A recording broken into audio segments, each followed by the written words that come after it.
Howdy from SEMA 2019. My name is Randy Borcherding with Paint House. This is a 1955 Chevrolet truck. We're here at the Griot's Garage booth. They've blessed us with being able to show our truck off here. Got a great spot right out front. We got this project from the customer who lives in Calgary, Canada, about 6 years ago. He started the project probably 15 years ago. It's a family thing, been going on over times. A lot of the start and stop that a lot of these projects have, but we were able to pick it up when it was in bare metal and then help him get it to the finish line, which is here. He chose the LSX 454 as the foundation, GM Performance crate motor. It has trick flow cylinder heads, custom grind cam, and the intake's really interesting. It's a carbon fiber, twin throttle body, really impressive to look at.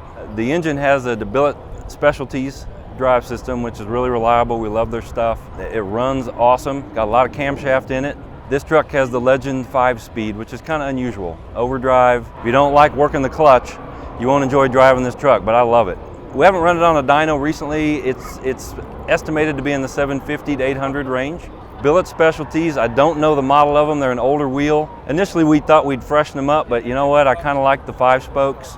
We added a little detail paint and I think they still look good. Willwood 13-inch, 4-piston calipers. We have the electric power brakes and the master cylinders hidden under the dash, trying to keep everything a little stealthy. Paint House performed the paint and body. The colors are 2 of our in-house custom colors.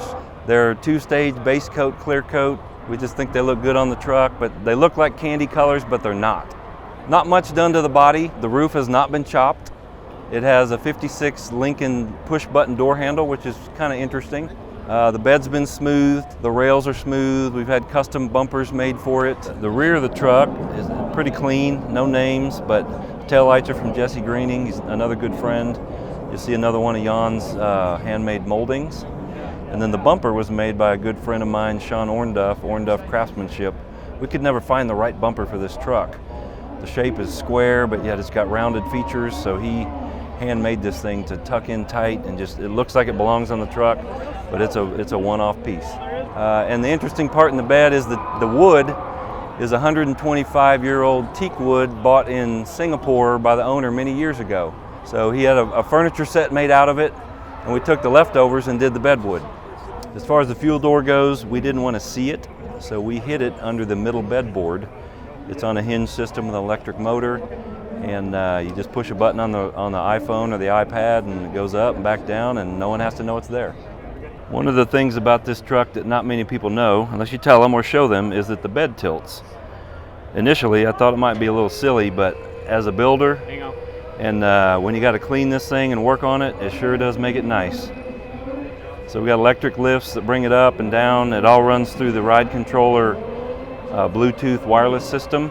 It's not something I initially would have put in the truck, but I like it. The foundation for this thing, which is where they all start, is the chassis. It's a TCI IFS 4-link. It's been a great starting point to build the truck on. And we've got Ride Tech airbag system on it so we can get the stance, but yet the wonderful ride. And it's just been an awesome starting point and one of the key features in the truck. The exhaust system in here is a stainless steel, custom made. It's got MagnaFlow mufflers, some really nice billet clamps, jet hot coated. Sounds phenomenal with this LSX 454. The interior is done by a good friend of mine, Jan Van Kooten, his stitch by stitch design. He's in Cookeville, Tennessee, and what a talent. He knocked it out of the park with this thing. We chose a sort of a caramel colored leather. Jan made all the chrome moldings by hand out of brass on the inside and on the outside. It hides leather. Man, it's so comfortable and it smells like leather interior should smell. One of the interesting features on the inside is the steering wheel. Evod made that, so it's sort of a throwback to the 55 Chevy steering wheel. Shrunk down a little, but and then wrapped by Jan, and it just looks perfect in the truck. Inside we also have vintage air, AC system and controls. Also on the interior is a custom set of gauges by Classic Instruments. We put the tack in the middle, the important part, and it's just a beautiful cluster they made for us. The sound system in there is just run off your phone or an iPad, which there is an iPad in the truck that runs the truck, run by ride controller systems. Everything's done through Bluetooth, but we've put in a secondary layer of wiring just in case the phone goes dead. You can still start the truck, get in and out. Kicker, speakers, Phoenix Gold amplifier. I mean, it sounds great. Jan is a real good friend of mine. I met him through the car world, which we meet so many people and make so many friends. One of the reasons I love his work, not only the attention to detail and the amazing stitching, but the foundational materials he puts in these interiors. Aluminum, acrylics, fiberglass, not so much wood. Down in Houston, the humidity can affect the fitment of these panels when there's wood involved. So he's really conscious of that. And that interior becomes repeatable. You can pull that door panel off 100 times and it's going to fit the same every time. The truck's fairly fresh. We finished it this summer. It has been driven a little. It's from Calgary, Canada, so when we leave here, we're taking it back home, and he does intend to drive it and have fun in it, and that's why he built it. It's been shown a couple times. It's been awarded the Truck of the Year pick with Good Guys. Now we're here at SEMA.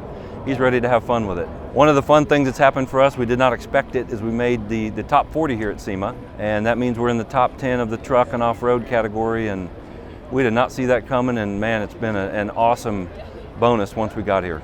Building this truck has been a journey, I will not deny that, and it hasn't been easy. The one thing I appreciate is all the vendors and how they're available when you need help, because you're gonna need help at times. And as silly as it sounds, the owners of the vehicle, we couldn't do this if they weren't letting us be creative, willing to spend the dollars that this takes, and then out of it come great friendships with the vendors, the customers. It makes my job easy, and it's really not a job.